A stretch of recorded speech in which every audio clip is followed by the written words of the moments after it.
How many different types of photography are there? Do you want to be a professional photographer, but you're not really sure which genre you should shoot? Well, I'm going to give you the 5 different types of photography, according to me, that you could possibly explore, and this will help you make a decision as to what feels best for you. It's showtime.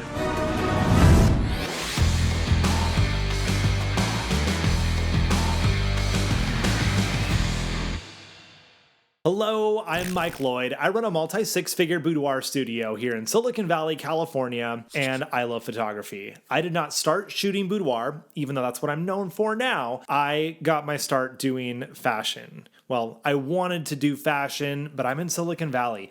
We make computers here. We don't really do fashion. But I didn't want to move to New York or LA or Paris, so I started photographing people as if they were in a fashion shoot. Families, teens, kids, high school seniors, and that's how I developed my own style. When I first got into it, I didn't know what I wanted to do, and I photographed everything. I mean, I'd walk down the streets and shoot mailboxes and trees and go to the park and shoot squirrels, and I did events and I did headshots, and I even shot one wedding, not my jam. I had no idea what I wanted to do, and I didn't really understand the differences between all of these different types of photography. I wish I would have had this video back then. So the 5 types of photography I'm going to go over today: portraits, documentary, products, nature, and composites.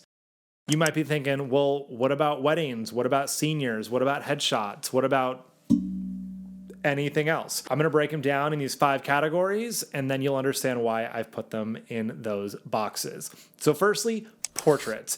This is capturing a still life scene of some subject. This could be an engaged couple. This could be a family. This could be a newborn. This could be a dog. This is where you set up a scene and you photograph one subject in an environment. It could be outdoors. It could be in a studio. Doesn't matter. There's a clear subject and you are setting the scene to take a photo that showcases this person or animal. And again, this could be high school seniors. This could be engagements. This could be your family photos, newborns. All of these different types of photography are portraits. I wouldn't really stress too much over the definitions I'm going to go over today because your clients don't really care. A lot of this is just so you can see the different approaches we can take and things that you may like and don't like about these types of photography. I'm going to give you some more feedback on that at the end, so don't check out early. All right, then we get into documentary. This is where you are observing a scene that is happening that you are not in control of, and you are documenting everything that happens. This is photojournalism. You're getting photos for a news story. These are weddings. This is corporate events. This is a concert. Anytime you're going to go to a thing that is happening and you are capturing things in the best way that you can see them, that's documentary. Now, you might be thinking, well, what about weddings? We go off and we do family photos and we do all these other things. Those are portraits shot at the wedding. But the wedding itself, the ceremony, the main thing you're doing, that's documentary. So you can see there is some crossover here. You might also be thinking, well, what about lifestyle shoots of a family in their home? That's not a portrait. You said families were portraits. Lifestyle is still what I would consider a portrait because you are staging the scene. If you're just following people around all day and capturing them doing whatever they're going to do, groovy, that's your documentary. But as soon as you start setting up scenes and staging people and getting them to interact in certain ways and influencing the scene, you've moved into the portrait category. So again, there's a spectrum. It's not clearly black and white as to where one category stops and starts, but I hope now you can see this is how I'm categorizing these different types of photography because you'll find different things you like and that you don't like about each style. All right, next one we move on to are products.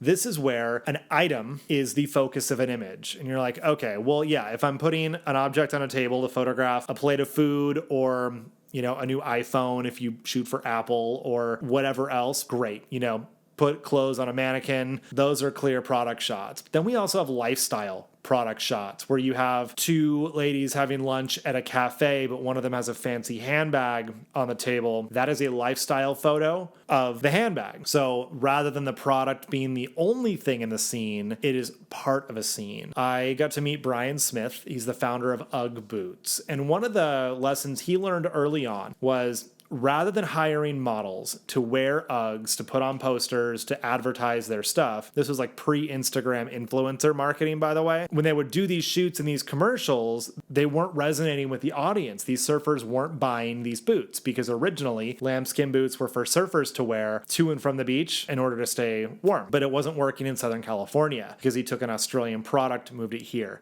Anyway, he went into a surf shop one day and was talking to the surf store owner, asking, why is no one buying these boots? Like, they sell like crazy in Australia. That's where he's from. And he's like, well, I don't know. Go ask those kids. And the kids didn't know who he was. So he walked over. He's like, hey, what do you guys think of those Ugg boots? And they're like, they're all right, I guess. But like, look at all the people in that photo. They're not surfers. We don't wear that stuff. Like real surfers wouldn't wear that. And he's like, brilliant. So they started giving these boots to local surfers, real surfers that people knew. This was influencer marketing, and photographing them as part of a scene. So the next round of advertisements that came out, rather than just a picture of a model showcasing a pair of boots, it was like 4 people just carrying their surfboards over their shoulder, walking across the sand, and the boots just happened to be in the scene, but it was selling the boots because of the lifestyle. So these are product photos. Roundabout way to saying, whatever ends up happening in the photo, it's all about the product. And that could be a brand, that could be an item, whatever it may be. Product photos are about the product, regardless of what else is happening in the photo. Number 4, nature. This is like where most of us get started because nature is infinitely available all the way around us. And within nature, I consider architecture, I consider landscapes, and whether it's fine art or you are shooting for National Geographic. You're like, well, isn't that documentary? Yes and no. If you are shooting mountains and landscapes, stars, I consider all that to be nature. But once you start shooting scenes with people, I consider that documentary. So I know it might feel like I'm jumping all over the place, but I want to show you how I came up with these categories once again, so that hopefully this makes sense. So yeah, if you're documenting things happening in nature, I consider that nature. As soon as you add people, I consider that to be documentary. You might have your own definitions, and that's cool too. I'm just sharing an easy way I found to categorize these. So nature is great because it's infinitely available all around us. We can go to the park and photograph animals. We can photograph our streets, our cityscapes, the sky, everything in the natural world around us, or things that are constructed also just without the people. Those things I consider to be nature. All right, and number 5 is composite, and it could be a combination of the previous 4 in any particular way. And this is where you'll shoot for a scene, you'll shoot for maybe the main person or the subject in the image, and then other items to add to it. And you start with a photo of a background, and you start adding elements into it individually in post-production, rather than bringing them all together in the scene and photographing them there that way. So let's say you want to photograph somebody as a Greek god or goddess at the Parthenon. You can go to the Parthenon with your model and light the scene, hope the sky is just right, get the timing right for where the sun is in the scene, and then you can edit everything together.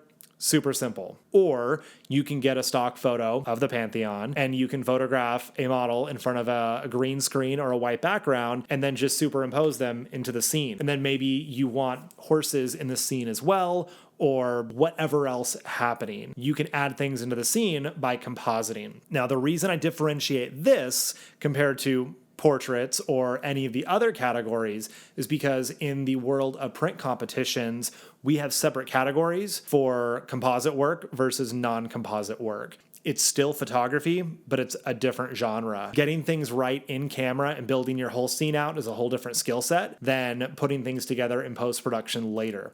It's not cheating. It's not any less skill intensive. It requires a different set of skills because you need to have the vision to shoot everything properly. So when you do composite everything together, they look like one cohesive image and it looks like it wasn't composited. And of course, there are a tremendous amount of skill in the editing as well.